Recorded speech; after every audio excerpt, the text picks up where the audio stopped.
మాజీ మంత్రి హరీష్ రావుపై ప్రభుత్వ విప్ బీర్ల ఐలయ్య మండిపడ్డారు. రాష్ట్రం సుభిక్షంగా ఉండటం చూసి హరీష్ రావు ఓర్వలేకపోతున్నారని ఆగ్రహం వ్యక్తం చేశారు.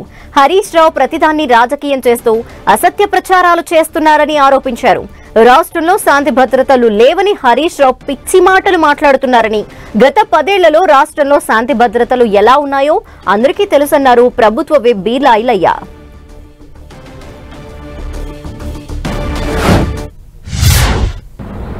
ఈరోజు హరీష్ రావు గారు పండుగ పూట కూడా మా గౌరవ ముఖ్యమంత్రి రేవంత్ రెడ్డి మీద పడి రాష్ట్రంలో శాంతి భద్రతలు లేవని చెప్పి ఇలా హరీష్ రావు మాట్లాడడం సిగ్గుచేటు.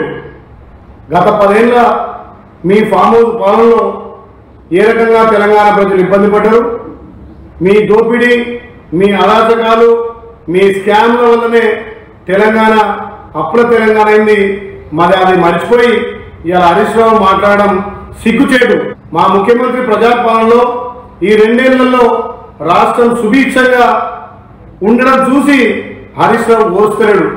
హరీష్ రావు శవ రాజకీయాలు చేస్తుంటూ మరి హరీష్ రావుకు నీతుడిని మాట్లాడుతుండా, దమాక్ లేక మాట్లాడుతుండా తెలంగాణ ప్రజలు గమనిస్తున్నారు.